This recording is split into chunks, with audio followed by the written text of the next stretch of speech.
So let's look at a working definition of electrostatics.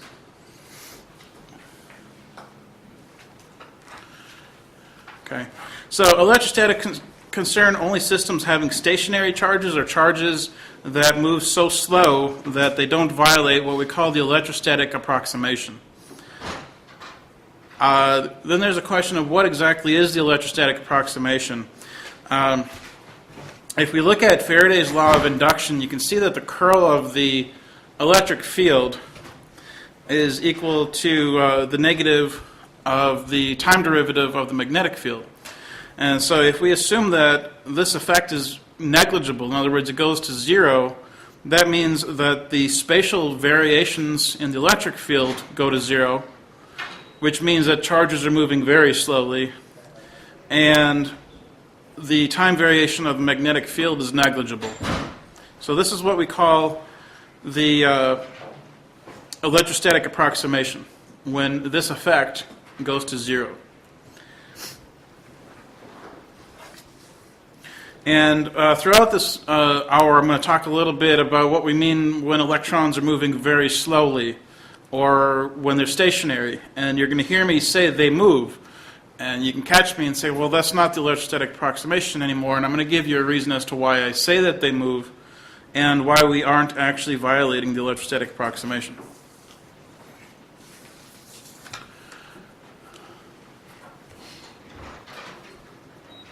So if we consider the potential field, the electrostatic potential at a point in space, if I'm showing 4 different charges on the screen. Okay, there are 3, 1, 2, and 3, and then there's an nth one. The potential of the nth charge is due to a summation of all the potentials given by the other 3 charges. So that potential at the location of the nth charge is the sum of those 3 potentials. So in other words, all of the other charges in the system contribute to the electric field, which also has the potential in a superposition at the location of my test charge, in this case Q sub n. So if I look explicitly at what the potential function looks like due to each one of these point charges, it's a very familiar expression. 1 over 4 pi epsilon 0, the permittivity of free space, times Q sub I, where I is 1, 2, or 3, divided by the modulus of the difference of the distances between Q1 to n, Q2 to Qn, and Q3 to Qn. So this, I think, is a relatively familiar expression to you by now. But I wanted to just show that so that you can see that the potential goes essentially as 1 over r, or 1 over a distance. So that's an important thing to keep in mind.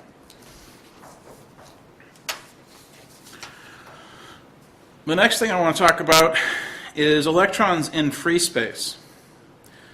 Now, as you can see, I've underlined, boldfaced, and italicized the word if. Okay, it's very important. This is a very unusual condition. If all electrons 1, 2, and 3 are held fixed in space, this is what's known as the electrostatic configuration. They don't move. Okay? Then, if they're all held fixed in space, the work done to move this nth charge, or the electron E sub n, from infinity to its new point R sub n, I can evaluate the total work done by integrating the force times every increment of that motion, dl. So I'm going to integrate that from infinity to R sub n. And we know that force is also equal to the negative of the charge times the electric field. The charge can be taken out of the integrand. We're going to integrate over the electric field as it varies with respect to dl. Again, from infinity to R sub n. And what this gives is the negative of the charge times the potential at infinity minus the potential at R sub n. Okay, so we know, or we've made the assumption that we started out with the charge so far from the system at infinity that there is no voltage, there is no electric field out at infinity. And so we assume that the potential out there is 0. So this expression just gives E sub n times the potential at the location R sub n. Should the V sub Rn be on the left side of that third equation down there, since it's integrating from infinity to Rn, and that would make more sense with the signs? Never mind, I'm saying the signs wrong. That's all right. My bad. So the important thing here is that the work done is equal to the charge times the voltage. And one way to interpret this is that the charge is interacting with the potential at its location. So this is an interactions framework, if that makes sense. So in some sense, it's like my bottle of water is at some elevation, and it's at this potential. And because of that, it has a certain amount of stored energy, which is the potential energy. So if I dropped it from this location, it would drop with that amount of energy and convert into kinetic energy and drop to the floor. So essentially, charge times V is energy.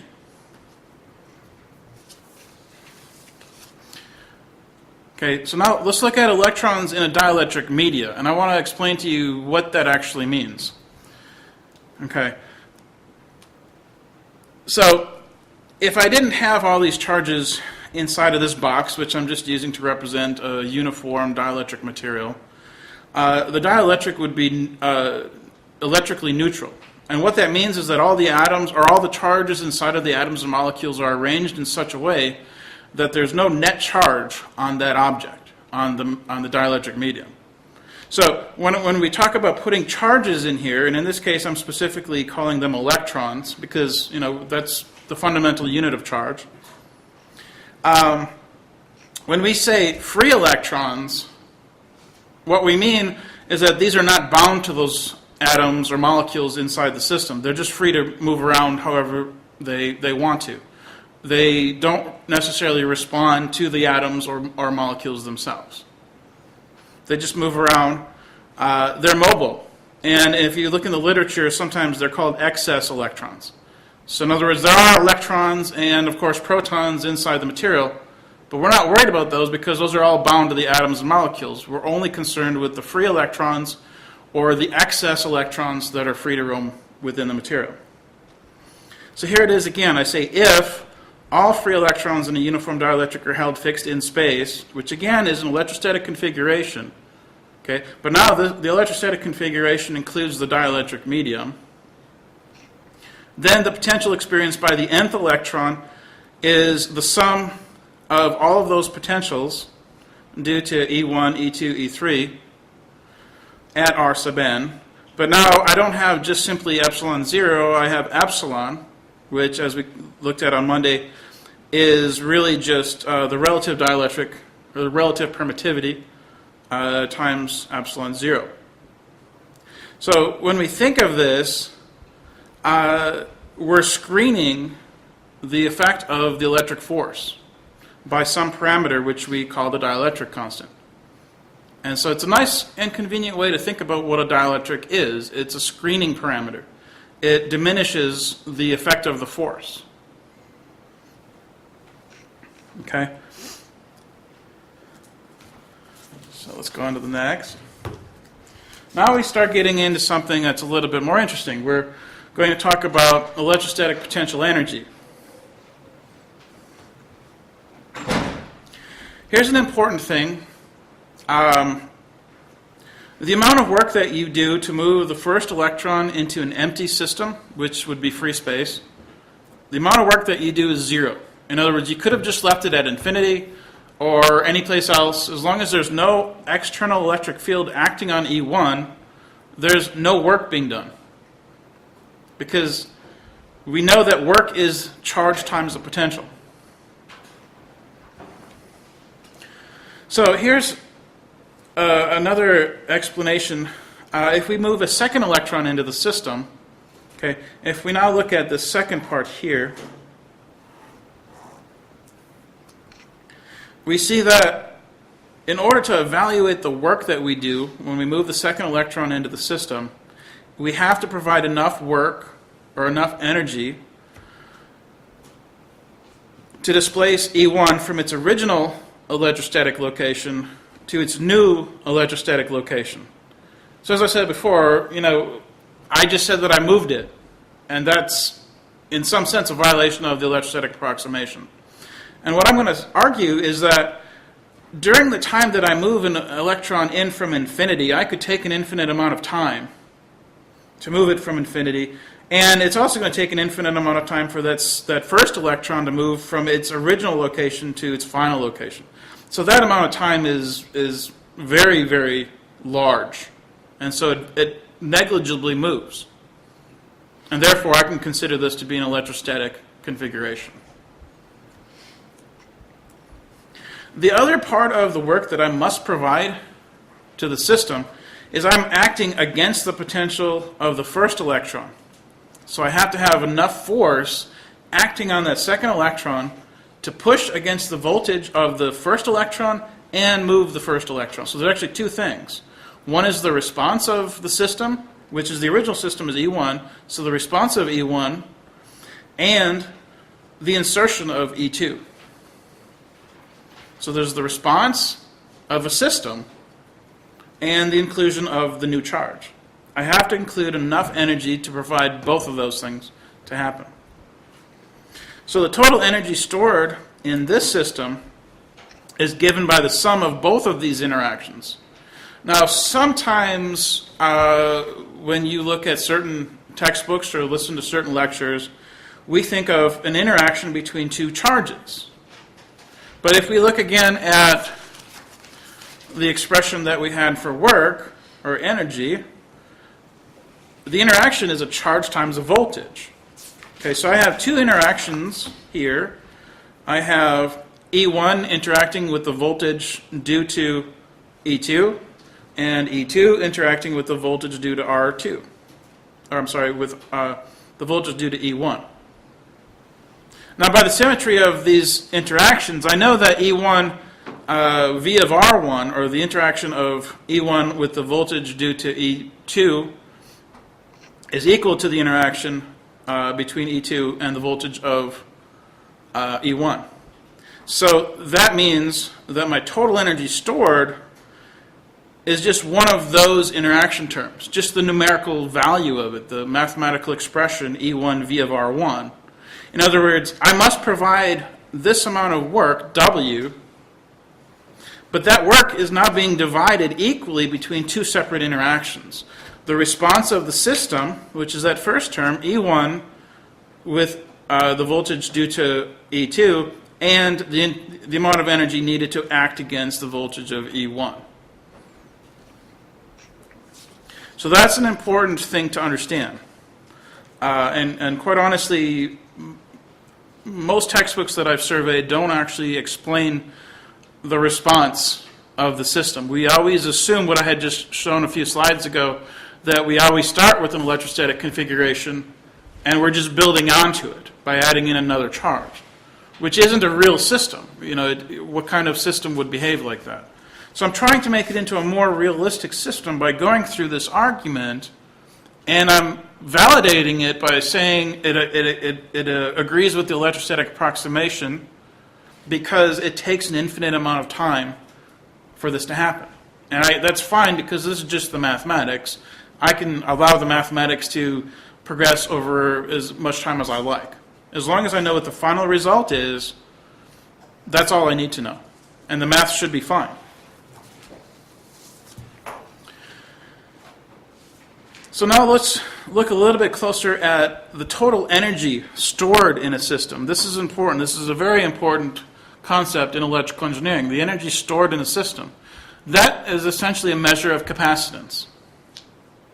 Okay? So the total energy stored in an n-electron system is evaluated by what we usually call charge assembly. Okay? What that means is that I start in order, or I can put any of these charges into the system in any order that I like. I should get the same result. If I don't, I've done something wrong. So, for example, if I move the first charge in from infinity, there's no energy in the system because there's no charge or there's no voltage to act against. So you don't see a term in this expression for E1.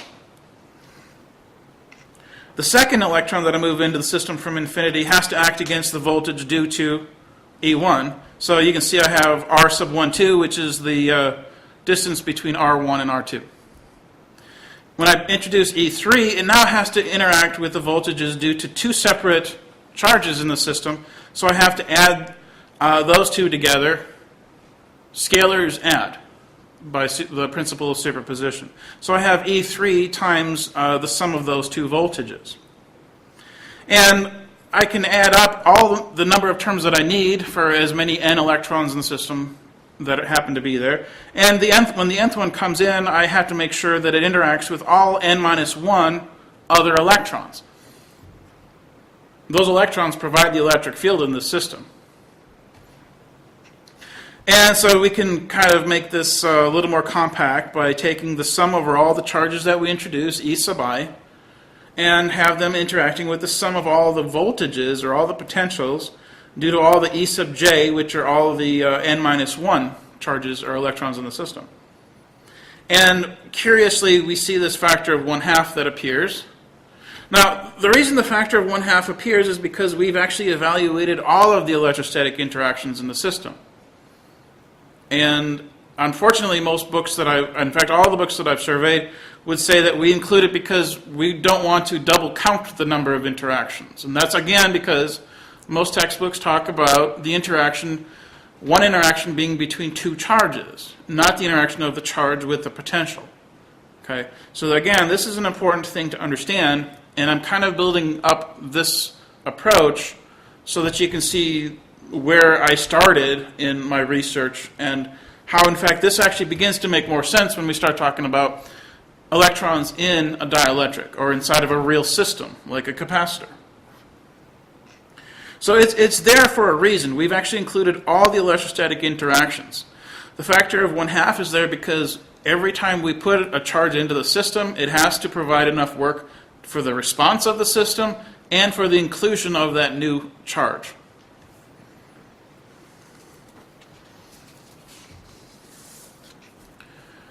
So now let's look at the capacitance of a many electron device. And I, in parentheses, put in conventional because, again, all modern textbooks treat the capacitance of large systems, of micron scale or larger capacitors.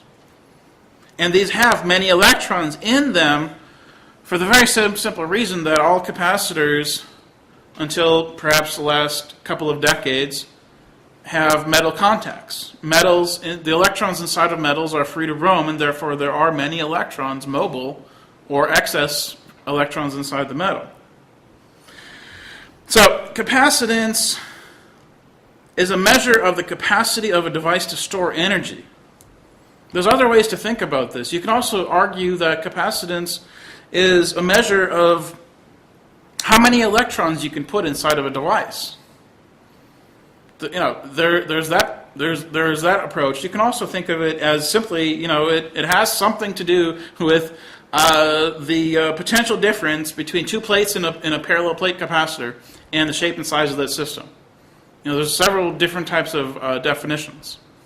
But in a very simple way, it's the capacity of a device to store energy. How much energy can you put into a device? And that, of course, corresponds to how many electrons can you put in there, because the more electrons you can put inside of a device, the more energy it's going to have. So let's look at that. The work done to assemble charges in a capacitor, which is equal to the energy stored, and that may sound kind of trivial, but I'm specifically equating the amount of work and the amount of force that I put onto a charge, all the charges as I assemble them into the system. If I do that, and I flip a switch and I now want all that energy back, I better get all that same energy back. So that's the amount of energy that was stored into the system. So I did work onto it, and I want all that work back.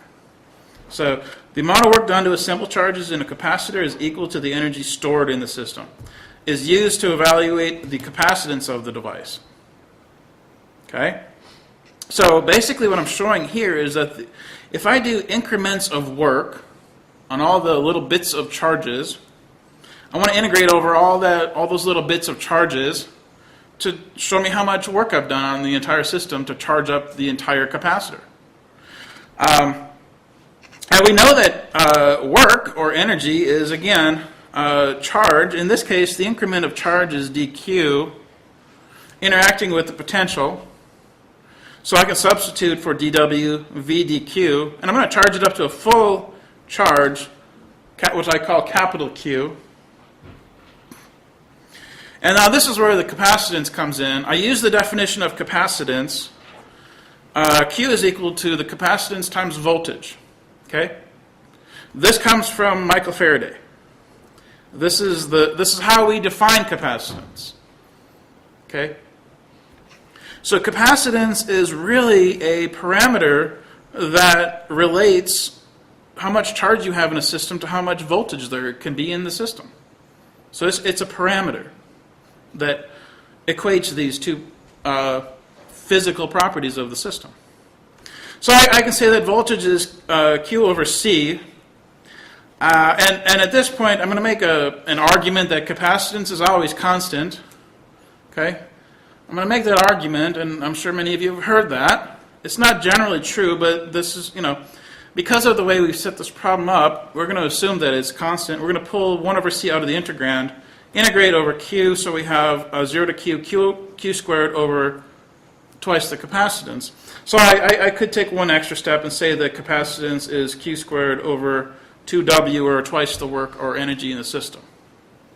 So this is I don't know if it's necessarily a familiar equation, but it is a very common one in many textbooks and throughout the literature, including literature on quantum systems.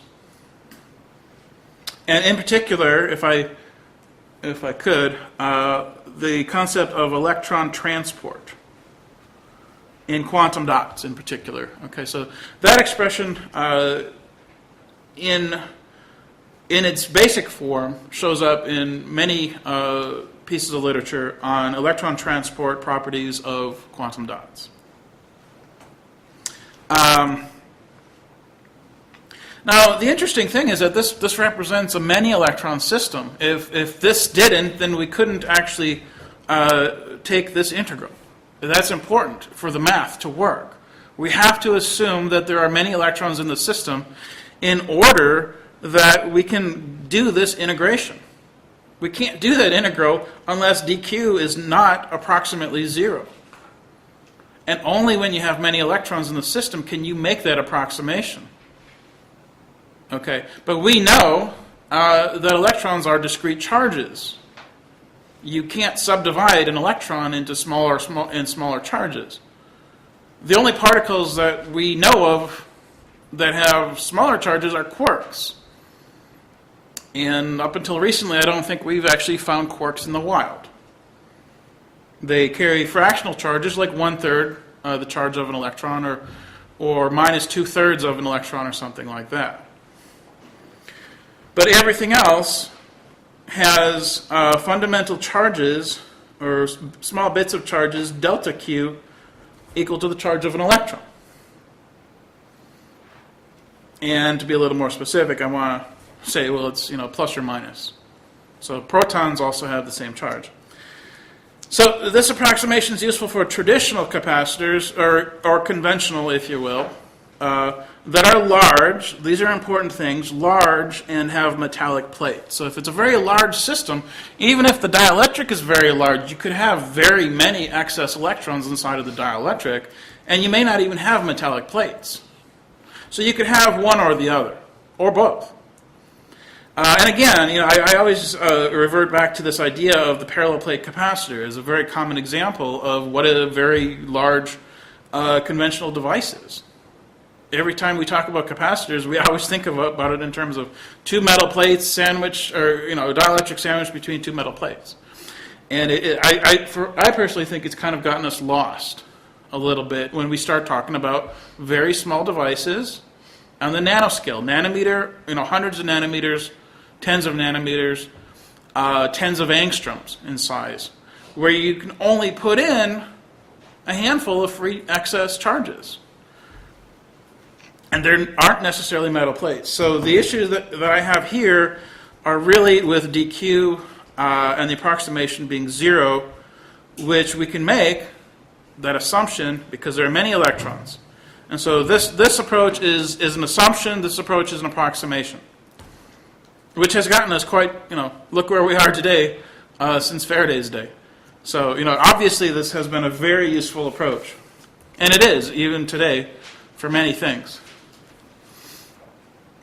So now let's look at the capacitance of a few electron or nanoscale device. Okay, so the number of free electrons is very small. So when I say that dq goes to 0, that can't be a good approximation. I can't subdivide an electron. If I only have 5 electrons in a system, my smallest increment of charge is going to be 20% of the total number of charges in that system. So how is dq going to 0? How is that a good approximation? It doesn't make sense. Okay, so the incremental charge, I'm going to insist that it's no longer dq. I'm not going to try doing a derivative. I'm not going to try doing an integral. I shouldn't need to do that. I just want to say that delta q, the change in charge, the smallest increment, is the charge of an electron. So let's evaluate the capacitance. Let's do what I call a naive approach. Okay. And a little backstory, I had actually gone and done this, a separate expression of capacitance. I don't know if you can read that, but the little reference that I have there, I came up with a name for it called monophasic capacitance. There's a very, very specific reason that I called it that, which I won't go into.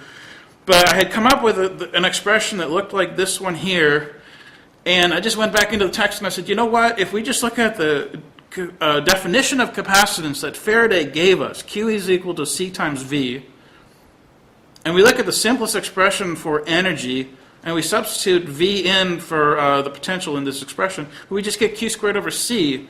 So why, when we open up our textbooks, do we see Q squared over 2C? So that really bothered me. And so the method 2 is a little bit closer to what I have shown in the paper that I published with my doctoral advisor, Raphael Su, or Ray Su, in 2009. Again, we can take the capacitance definition, but I'm going to call Q n times E, or n times the number of electrons in the system, equal to C of n. So I explicitly want to say the capacitance isn't constant. It's a function of n. As n changes, as you charge up a capacitor, the capacitance changes, which makes sense. It's a function, and in general, capacitance is a function. It is not a constant. Multiply that by the potential due to all the n electrons in the system. And so my energy expression now is a function of n. And again, so it's the total charge in the system, n times E, times the potential due to n. The interesting thing here, though, is that in order for this to work, I still have to come up with an approximation. I have to assume that all the electrons in the system experience the same average potential. And so I thought, well, that's kind of interesting, because over in the chemistry department, they like to use a form of quantum mechanics called density functional theory. Yeah? I just have a question about how you say the capacitance is the function of the electrons, number of electrons. Yeah? Because I understand the voltage, it can be a function of the electron, obviously, Sure. but the capacitance, I thought it would just make it with the structure it is, right? You mean the shape and size of the system? The size, right? The capacitance Yep. doesn't really change due to the electrons. It's the voltage, amount of voltage changes, Right, but in this case, the voltage is dependent on the number of electrons. Yeah, I get that. Right, But I don't get how the capacitance, because the capacitance is a function of the voltage, which is a function. So in other words, what I'm trying to say is that C is a function of V, which is a function of N. Right? In other words, the source of the electric field in this case is not the voltage that you apply across the parallel plate capacitor. Forget about that. Forget about the metal contacts. I have a freestanding dielectric. The electric field inside of that dielectric is only the electrons, the free electrons inside of the dielectric. So that potential is the potential of when the dielectric is empty, when there are no charges in there, and when it's full, or however many excess electrons you have. Does that make sense? So it's not the structure, you're just saying any medium. Well, the structure does come into play. It tells you the electrostatic configuration of the charges. And that tells you the voltage, which gives you the capacitance, yeah. So again, it's an interesting, almost philosophical discussion. Yeah, I've never seen that. Sure. Sure. No, and again, it wasn't something that was very obvious to me at first either. But what was interesting is that I discovered that in order for any of this to work, you have to assume that there is an average potential. Because how else can you account for all of the possible voltages of the electric field due to the electrons?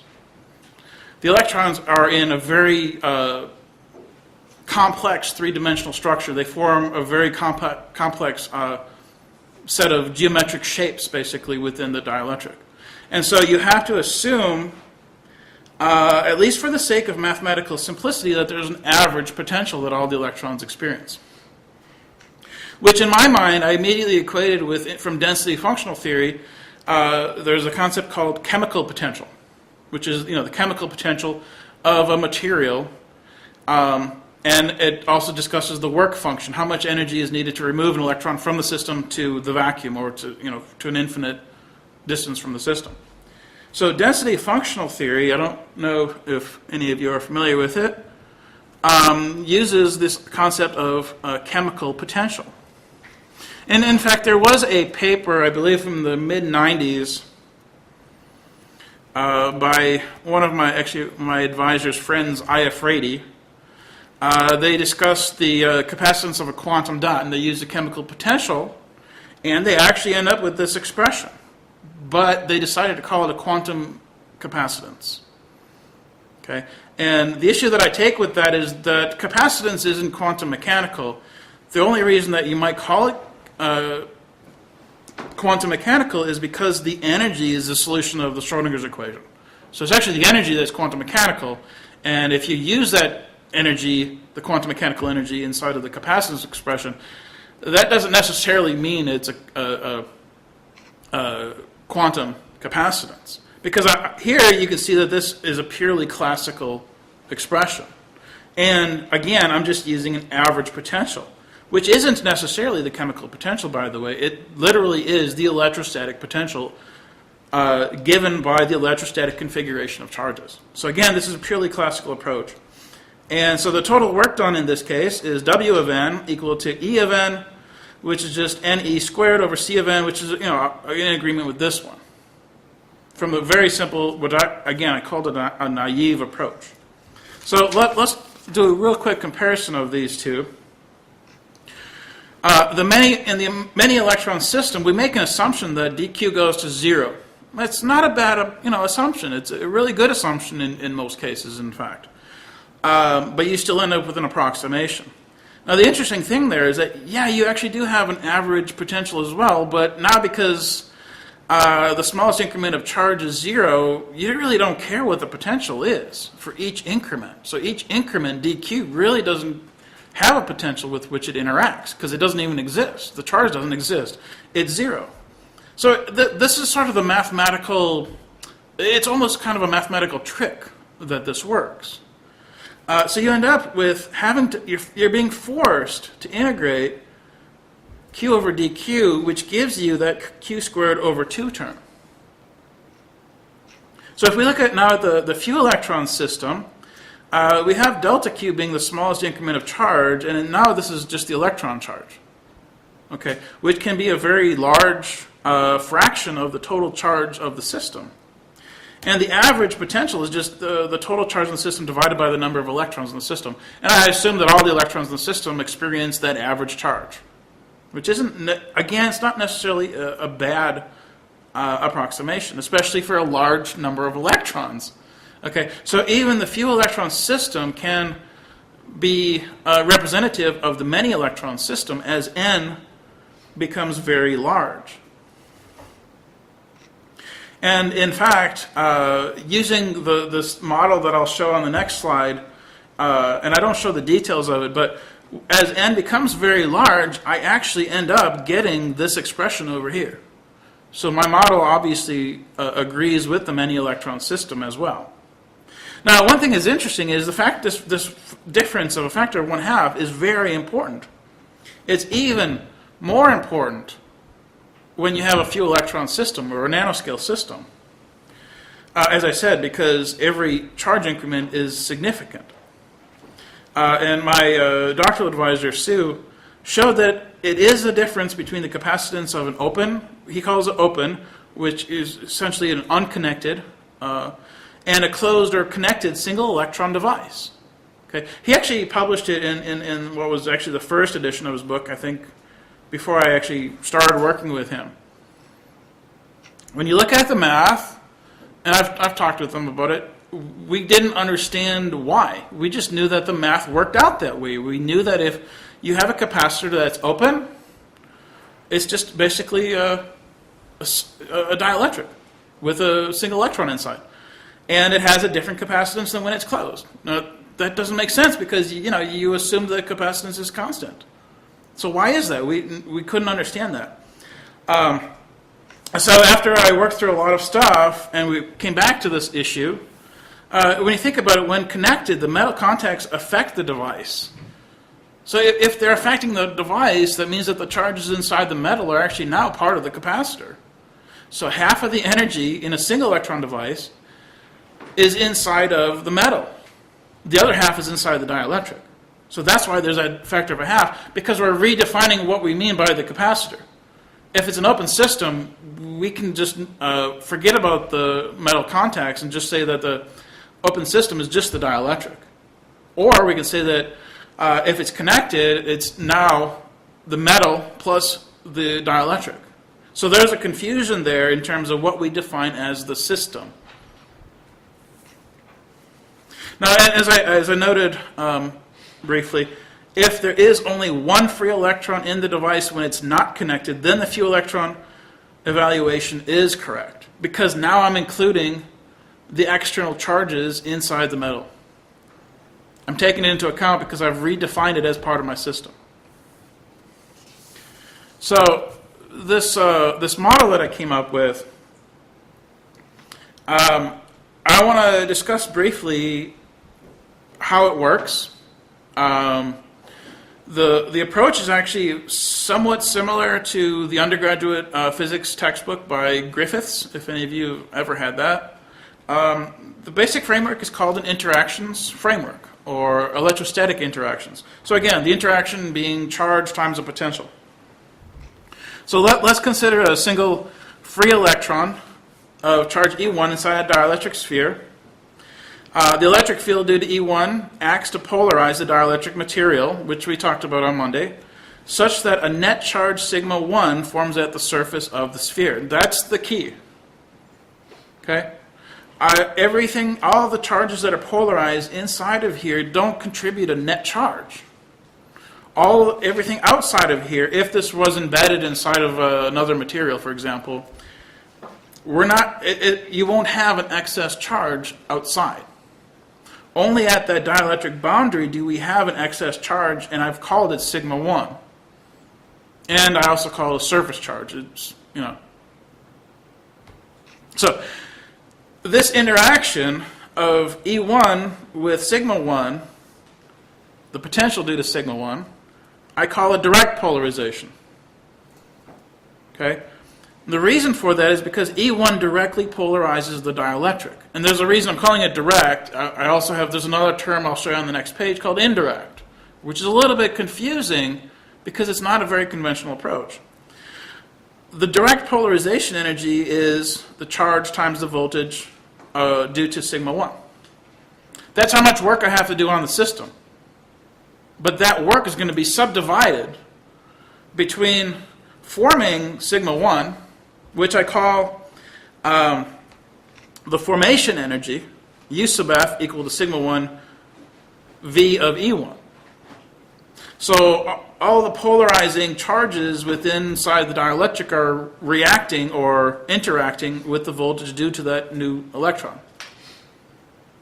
So half of my work done on the system goes into forming this charge. The other half is the electron pushing up against this new charge that's forming, the polarized dielectric. So I have to have that much work done on the system, and one half of the work is done during charge assembly. So this is subdivided into two pieces, into the interaction between sigma 1 with the voltage due to E1 and E1 or I'm sorry, E1 with the voltage due to sigma 1. Just as we had with the with two electron case. You know, each electron interacted with the potential due to the other one. It's the exact same thing.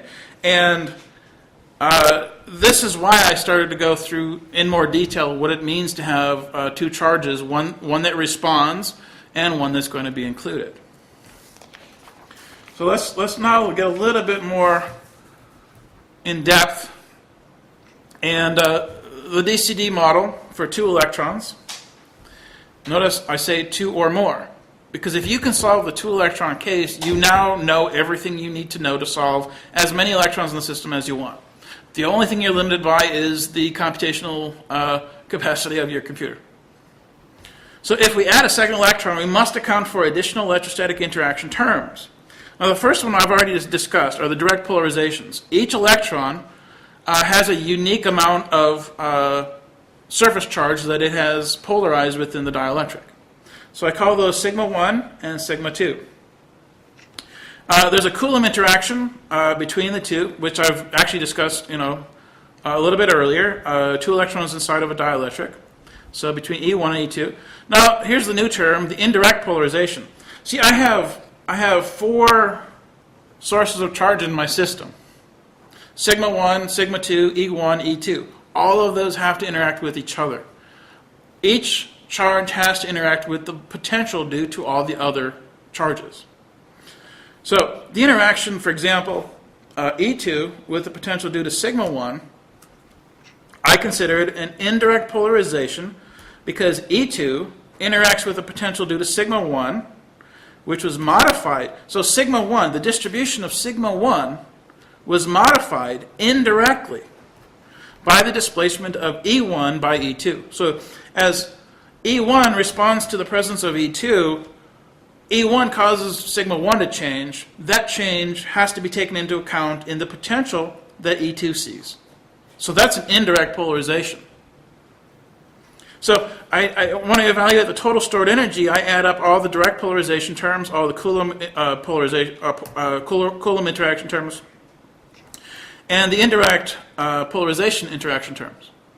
So again, you can see those: E1 with V of sigma 1, E2 of V of sigma 2, E1 V of E2, and so on. For the indirect polarization terms, we have E1 V of sigma 2, so E1 with this new surface charge and E2 with the original surface charge that was modified.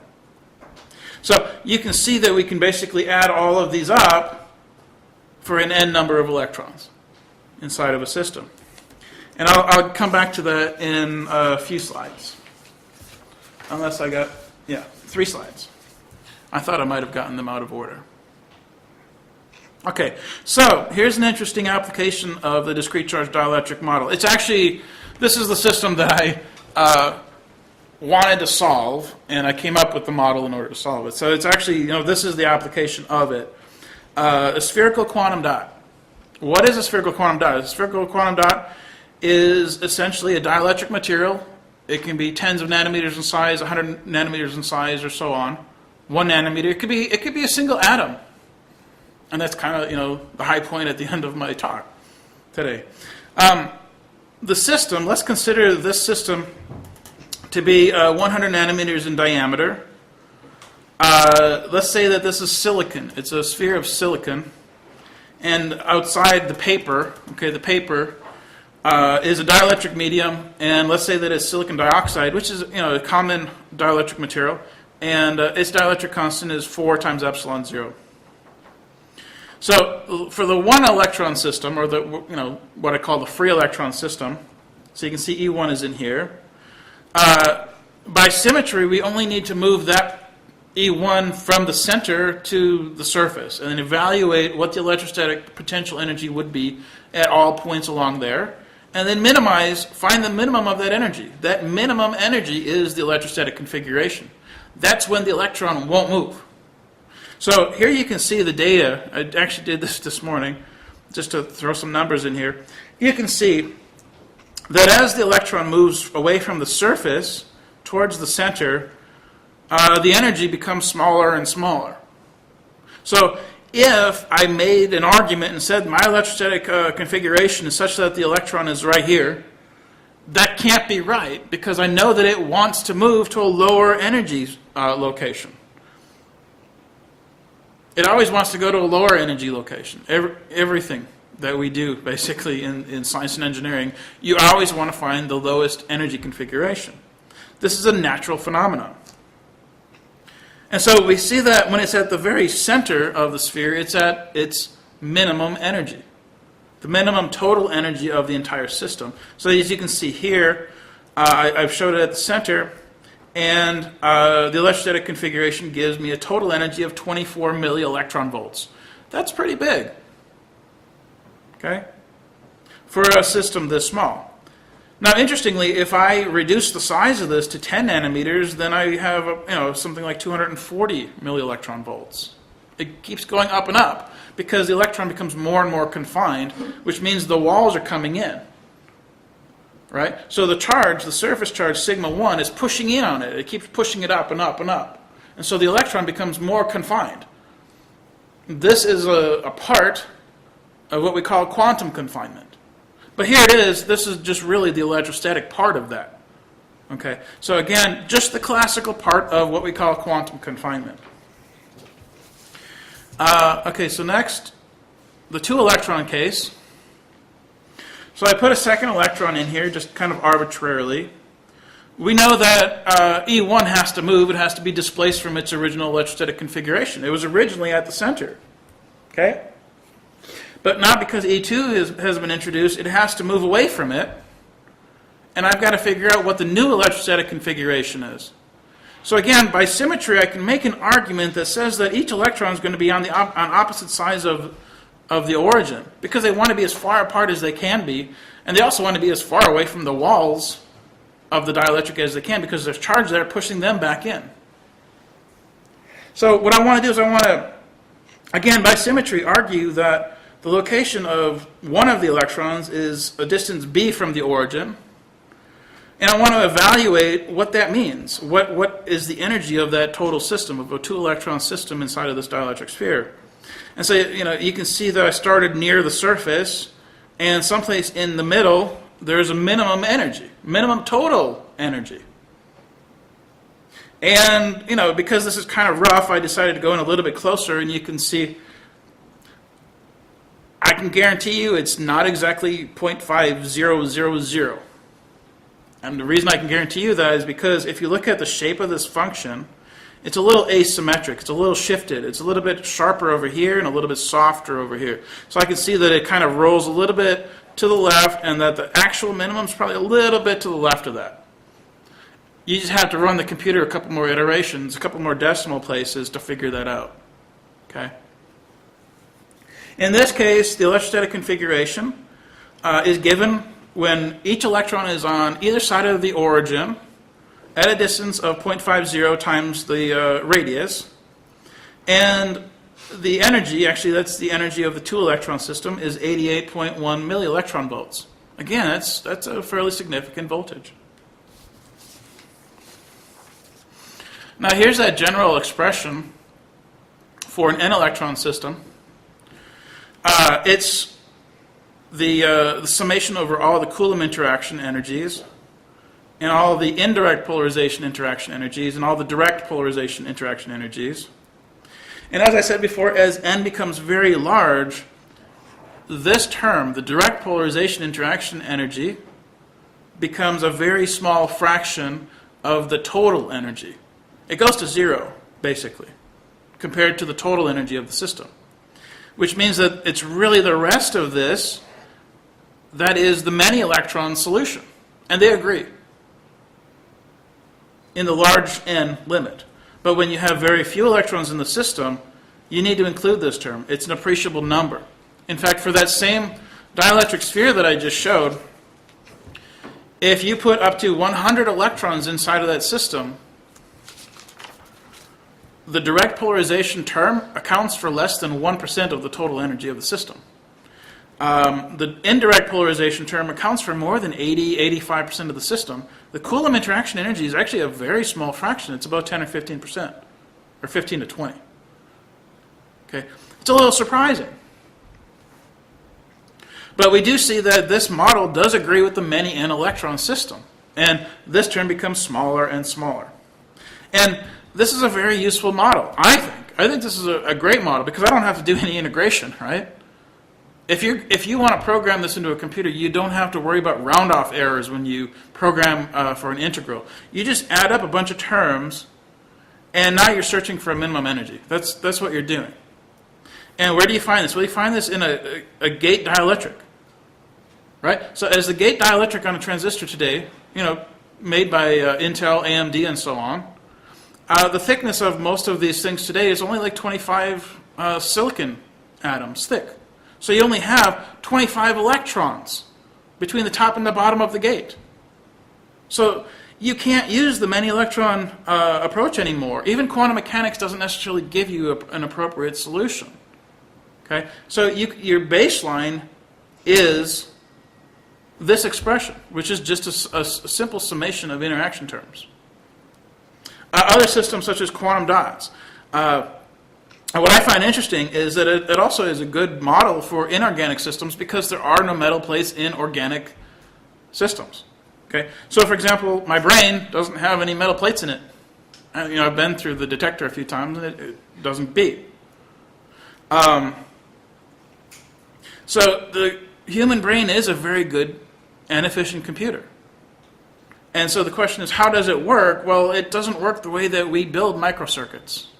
Okay? Microelectronics are based on metal contacts today because we want to assume that capacitance is constant. It's a great model. It works. It's efficient. It gets us where we want to go in most cases. But as the devices become smaller and smaller and we start taking the metal out, we run into a problem of, well, we now need to come up with a new mathematical theory to understand what we're doing. And many times we kind of just jump to quantum mechanics and say, hey, let's just solve the Schrodinger's equation and get the solution and see if it works. And sometimes actually we use the density functional theory, and we find that the density functional theory actually gives us a more accurate value than quantum mechanics does directly. And so the question is, well, which one is correct? Both actually do rely on electrostatics. Often we use a potential function as a variable to minimize the energy of the solution. But do we really have a complete understanding of the electrostatics? And I think that the work that I've developed here contributes to that end. It helps us better understand what the absolute minimum energy of the system can be. So here's I guess you can see it better up there than I came back there. So spherical quantum dots, as you add more and more electrons into the system, what you find is that the distance that the electrons are from the center increases. They push away from each other. And at the same time, they're pushing away from the surface, but the surface charge is becoming smaller and smaller. Or less effective, I should say. Not necessarily smaller and smaller. So they're pushing outwards toward the surface. In fact, there was a paper, I think in 2006 or 7, that referenced one of my papers. And the reason they referenced it because they said, here is an explanation as to why electrons go to the surface of dielectrics. And you can see that in these pictures. This picture is actually from a book that we published last year. But the same basic figure showed up in 2006. And you can see some of these numbers. In this case, I assume that the dielectric is 20 times epsilon 0, so not the silicon and silicon dioxide that I showed you before. So you can see that it's not that perfect 0.50. It changes. It changes for different values of the dielectric constant.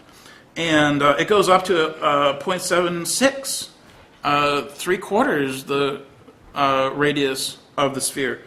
And this is just for a 12 electron system. And I've solved this for up to 100 electron systems. Now what I think is interesting is that when I stepped back from this and I looked at my work, I realized that what I was actually showing were solutions of what's known as the Thomson Problem.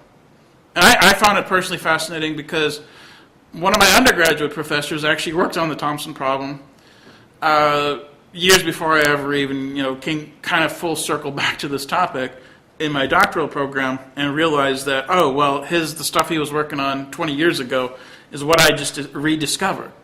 But I rediscovered it inside of a quantum dot, whereas he basically discovered it as the mathematical problem, which is the Thomson problem. Okay? The Thomson problem is this figure here. Essentially, this is the 5-electron solution of the Thomson problem. The Thomson problem answers the question, what is the electrostatic configuration of n electrons distributed on the surface of a sphere? And mathematically, we usually talk about a unit sphere, because it can be any size you want. The solution should be the same. In other words, what is the geometric configuration that minimizes the total electrostatic energy of the system? This is a challenge problem. Mathematicians don't have a general solution for this problem. It doesn't exist yet. There's a mathematician, for anyone who's interested, Stephen Smale. I believe he is still a professor in University of California system. I'm going to guess Santa Barbara. He has a list of 14 challenge problems. I'm sure if you Google that, you'll find the Wikipedia page. I believe this problem is actually number 7 on his list, or maybe it's number 4. It's either 4 or 7, I think. It's an unsolved mathematics problem. The interesting thing is, it's called the Thomson problem is because it was based on the work by J.J. Thomson, who came up with what we today think of as the plum pudding model of the atom in 1904, 110 years ago. We don't talk about the plum pudding model very much anymore because it doesn't do a good job of representing the atomic system. That's what J.J. Thomson insisted that it was a nice model to begin to understand what atoms were at that time. He discovered the electron, or we think of, we consider him as being the discoverer of the electron. There are other people who, can also be accredited with that. But in 1904, that's all that he knew, that the electrons existed inside of atoms. He didn't know that the nucleus existed. He didn't know that there were neutrons and protons. And so he just came up with a simple idea. Well, what if I have a sphere of positive volume charge, and I put my electrons inside of that? He didn't even call them electrons at the time. He called them corpuscles. But he put these negative charges inside of this model of his, and he came up with all kinds of solutions, some of which do have some bearing and agreement with some very simple features in atomic structure. But because it doesn't have a nucleus, it never really caught on. And it was actually replaced with the Bohr model in 1913. The Thomson model, however, in computational physics, we use it to model uniform distribution of charges on curved surfaces. It's a very important problem, especially if you're talking about spherical viruses or viruses that have any kind of spherical or curved contours. All these little nodes that are on here are uniformly distributed in a very natural way, and that natural way is to minimize the energy of the system. So the Thomson problem has been applied to spherical viruses. It has been applied to make, the optimal golf ball. Where do you want to put all of these divots or pits on the surface? It's been used to model buckyball structures. It's been used to model global weather patterns. And quite honestly, I don't know if those models are actually more accurate than others, but for example, if you have a particular energy system over Asia, it's going to interact with an energy system over Africa. The question is, how do you have these interact with each other around the globe? Well, you can have a nice baseline, a nice starting point is the Thomson problem. And by the way, the 5-electron solution is what we call a triangular bipyramid. And what you're talking about here is you can assume that there's basically an equilateral triangle, a regular triangle, around the equator, and then there's one at the north and south pole. That actually is an exact solution of the Thomson problem. One of the very few exact solutions, by the way. So, what I had started to work on a little bit more going forward, it's actually something I stumbled on. I had solutions of the Thomson problem, which you can see here is like the solution for number 5. One of the examples that I had to find the minimum energy configuration was to have all 5 electrons in the system, 4 of them at the same distance from the origin, and then put one in the middle. and then evaluate that and see if this actually has a larger energy than this one. But I found that consistently, every time I put a charge at the center and let the other electrons form another ring or spherical surface around them, it would give me a higher energy. So I knew that this was not the electrostatic configuration for the 5-electron case. This was. Okay? And so, as I showed before, all of these solutions are solutions of the Thomson problem. There aren't charges at the center. They're all at the same distance from the origin. But, so I had these two sets of data. I had all the data with all the electrons at the same distance, and I had another set of data with n-1 electrons at the same distance and 1 at the center. I knew that the data over my right hand was always larger than the one over here, and I thought to myself, why don't I take the difference of those two and just plot it? Okay? So what I've done essentially is I've taken this charge, which on here I call Q0, it's just an arbitrary point charge, and I move it to the center. And then the question is, what's the difference in energy? Well, that's the amount of energy that it takes for me to move the charge from the surface of the Thomson sphere to the center. Now, what happens when I plot those energy differences? And this is the distribution of energies that I found. Okay? Now, what you see here is that the energy difference for the n equal to 1 and 2 system are very close to each other. And then there's this very large jump. Now, when most people look at this distribution of energies, the first thing they say is, oh, there's got to be noise. There's some kind of error. There's some kind of error bars that you're not including. Unfortunately, for those people, the error bars are actually smaller than the dots that are on the page. So when you see a large jump like this, that's a real feature. That means that the symmetry between those two systems are so different that there is an appreciable energy difference. Okay, and so I started to realize, hey, for the 3 and 4 electron system, those are paired together. Those are really close together. Then there's a large jump. And then you see a pair of electrons here for 4 and 5 and another large jump. And it just kind of clicked. All of a sudden I realized, hey, this is atomic structure. Right? So I have 2 electrons in the 1s shell, and then there's a jump in energy, and then there's 2 electrons in the 2s shell, as I've noted across the top of the page. And then all of a sudden between 4 and 5 I get a really large jump. And not only that, but in atomic structure we have a change from an S shell to a dumbbell-shaped P shell. And if you go further, you know that it's a 2px along one direction, and then a 2py along another direction, 2px or 2pz along another. And you can see that these tend to be paired up, right? So this is actually a rising pair, and this is a kind of a falling pair.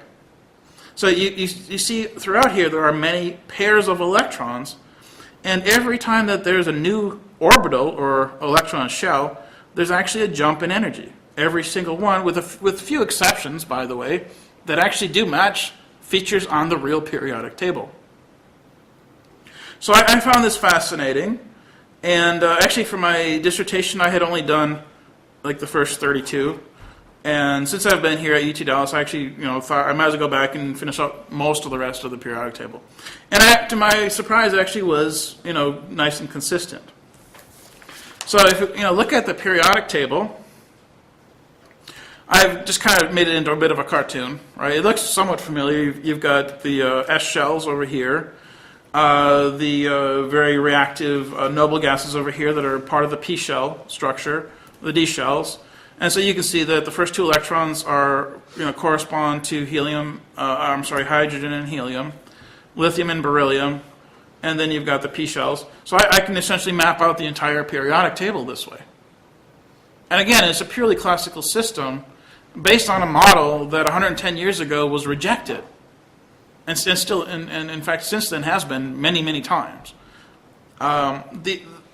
The interesting thing is that I don't think anybody has ever looked specifically at discrete symmetry changes or geometry changes. Okay? So that's what I'm talking about here, is geometry-dependent energy distributions. Okay? I'm looking at specifically what is the geometry difference between these 2 solutions of the Thomson problem. Right? So I don't change the total number of electrons in the system. I don't change the volume of the system. I don't change the dielectric constant of the system. The only thing that I'm changing is the symmetry. I'm changing it, in this case, between a bipyramid and a tetrahedron. So, and every other n-electron system, I'm comparing it with its neighbor. So one thing that really jumped out at me were these four very large jumps, or in this case, dips in energy. And it actually took several years for me to come up with a way to compare this type of data to empirical data, to experimental data of real atoms. So it finally occurred to me that in the Thomson problem, which is actually the open circle distribution here, the one above here is actually for a dielectric system. In the Thomson problem, I can't change the size. But in real atoms, atoms change size from left to right side of the periodic table, and then starts over again on each period. So how do I get around that? Well, I want to assume that every atom is the same size. And then what is the energy needed to remove that outer electron? What's the ionization energy? So that's what I've done here on the axis. The ionization energy, this is empirical data, times the empirical atomic radius of each system. Because I know that the energy goes as 1 over r, so if I multiply it by r, I've normalized the size of the system. So I'm basically showing you a plot of the ionization energy for all the atoms if they were the same size. That's the Thomson problem. They're all the same size. So two things that I found right away that are nice and consistent. This distribution rises in a very nice way. Again, this one rises in a relatively nice way. By the way, this actually goes roughly as the square root of n. And I hesitate to fit this one to n, or even to square root of n, because there's so much scatter in the data. Plus, the size of the atomic systems are not very well defined. They're very hard to measure because of their size. In fact, I think the data in here is from about 1965, which is the only set of data that was credible. So more than 50 years ago, or actually about 50 years ago, this is the data set. So there's surely some inconsistencies in the data, or how accurate it can be. So you can see these four largest features in the basic Thomson problem, the classical system, are consistent with the four largest energy drops locally. Okay. So again, a nice, consistent framework that gives the empirical solutions.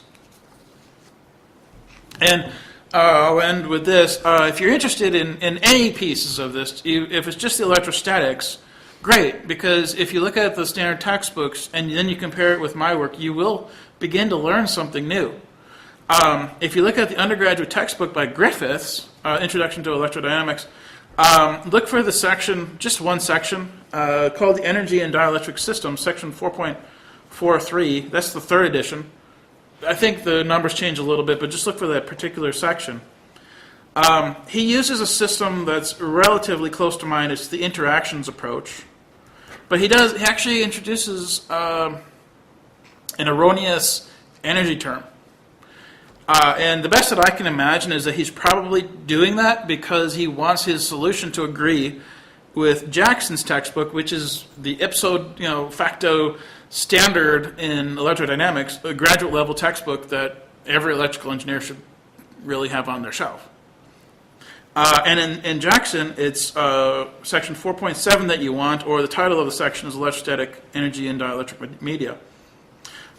He uses what I call the electric field derivation. So Griffiths uses an interaction framework. He, again, assumes that charges are infinitely divisible. So instead of individual charges, he's calling it a charge density, which is rho.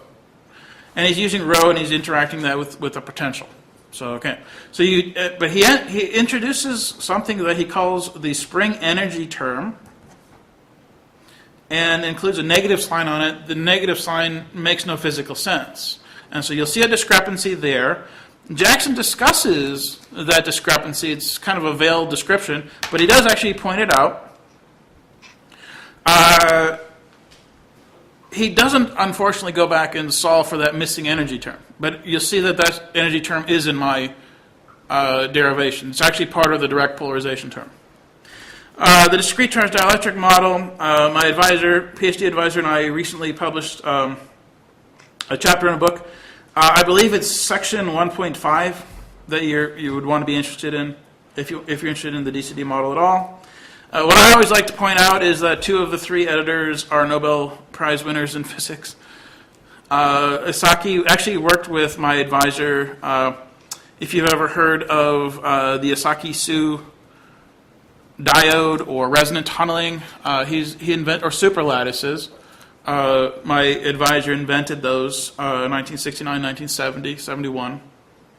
Esaki won the Nobel Prize, I think, in 1973 in physics, and von Klitzing for some magnetic properties in 1985. There's a nice poster that's been posted online. Actually, the guy who runs this website called the Internet Database of Periodic Tables stumbled on one of mine that I posted on my own webpage, and so he's linked to it, and you can see the link there, or just Google it, or however you want to get to it. It's also upstairs. Dr. McFarlane asked me to post it outside of his lab. It's up on the top floor, right outside of his lab, in the hallway, 4.6 hallway. And what that is it's actually a nice periodic table that shows all the individual electron energies within the Thomson problem, and that you can actually see the periodic nature of atoms when you look at that distribution. So it's actually a really nice poster, and there's a lot of real simple outline discussion on there, having to do with the periodic law of elements, which we don't actually have a complete understanding of yet. Quantum numbers is one idea that I'm trying to push in my research, as well as there's a concept of electron hardness in chemistry. When I look at the electron hardness of this energy data, I see things that are actually consistent with nuclear structure. And so not only can I see connections with atomic structure, which are the electrons, I can also see connections with protons in the nuclear structure. So I hope you guys enjoyed some of this today. So that's it. It's 8 o'clock, 8:15.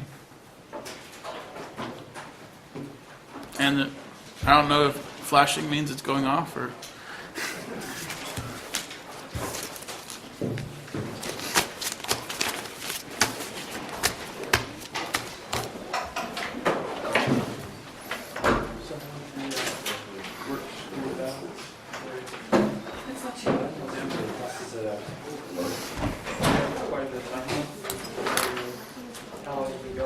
I get till 2017.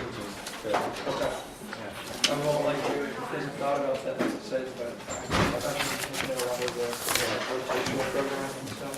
Yeah, I just had a friend, she's on the rotation program, she graduated years ago, she's got like some lasers, a lot of review opportunities that way for you. Yeah, but I've just seen, I do want to do, I know a lot of people that do that, and they're doing online programs.